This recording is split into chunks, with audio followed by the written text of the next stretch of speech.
देखिए, जब कोई आदमी ऊब जाता है तो निश्चित है कि उसके मुंह से कुछ न कुछ बातें निकल जाती है। आप लोग गया के हैं तो पता लगा लीजिए।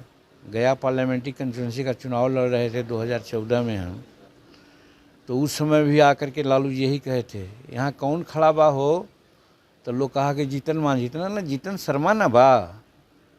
उस समय उन्होंने गाली दी थी। और 2014 से आज 24 से 10 बरस अपने सीने में वो बात को हम छिपा के रखे हुए थे।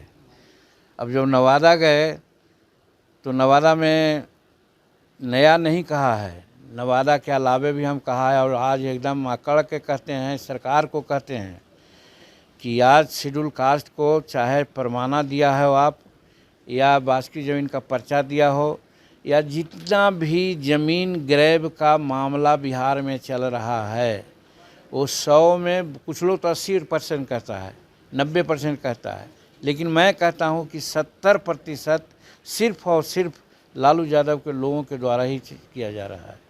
आज भी मैं कहता हूँ इसके लिए कमीशन लोग बैठा दे। यही बात हम नवादा में कहा कि नवादा में जे 30-32 घर 34 घर भुइयाँ लोगों का, चमार लोगों को जला दिया गया। कोई अदृश्य शक्तियाँ वहाँ काम कर रही है। अदृश्य शक्ति वहाँ पर बगल में ही रहते हैं एक लोग, जिनके बिना वहाँ हवा भी नहीं बह सकती है। और पेट्रोल छिड़क करके इतना घर जला देना, ये नंदू पासवान का हिम्मत नहीं था।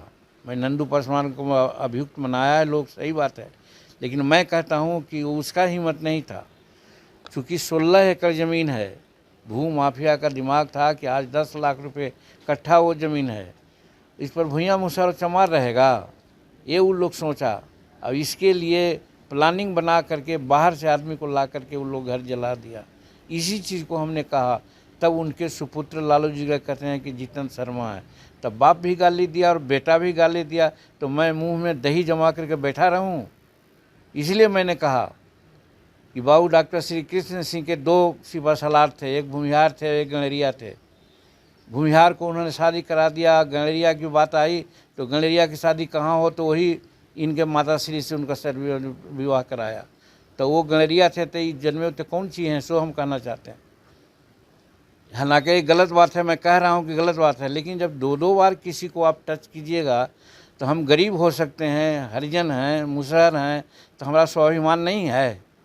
आप लोगों से मैं पूछना चाहता हूँ, जो आप लोग बार बार इस चीज़ को टच करते हैं, आप लोगों को भी इसके लिए इज्जत लगना चाहिए। अब पूछना चाहिए, गया पार्लियामेंट्री कंस्टिट्यूंसी में आए तो नहीं कहे थे कि कौन लड़ रहा है बाबू, जीतन मांझी ना बाबू तो जीतन शर्मा बा। तो कितना दिन छिप के हम रहते। इसलिए मैंने कहा है, और आज भी मैं कहता हूँ कि वो ठीक है। और जितना भी भूमि को कब्जा करने की बात आती है, सभी प्रायः लालू यादव के लोग रहते हैं, और लालू यादव के लोग कौन हैं वो आप लोग सब जानते हैं। सर, लालू यादव ये भी कहते हैं कि हम हरिजन के हितैषी हैं, इस तरह का बयान। अगर हरिजन के हितैषी रहते तो चरवाहा विद्यालय खोलते।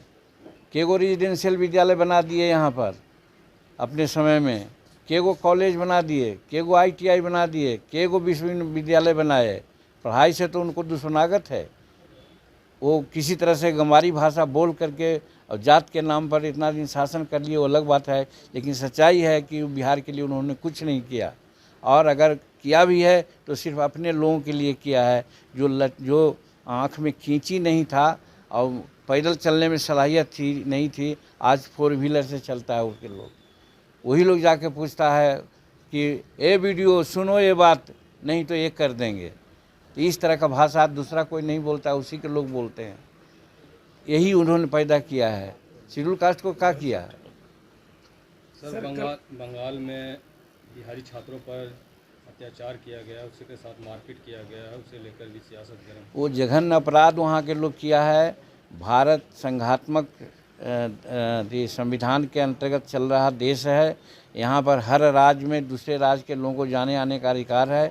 वहाँ ममता जी लगता है कि संविधान से परे होकर के काम कर रही हैं। लगता है कि हिंदुस्तान भारत का अंग नहीं है, और इसीलिए हमारे छात्र के को हम मारपीट किया गया है, जो बहुत बहुत गलत है। इस पर नीतीश कुमार जी संज्ञान लिए हैं, जैसा कि पता हमको हुआ है।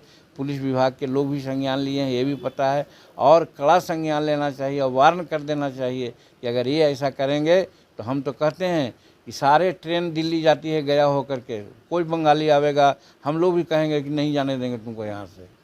तो इस तरह से देश बचेगा। मेरा कहने का मतलब है कि ममता देवी को लोग समझावें, और नहीं तो वो आज वो बोरा गई हैं, पागल हो गई हैं सत्ता से, इसलिए वहाँ पर राष्ट्रपति शासन लगावे, दूसरा चुनाव करावे, तब स्थिति ठीक हो सकती है। नहीं तो हिंदुस्तान के जो अभी सार्वभौमिकता है उस पर धक्का मार रही है।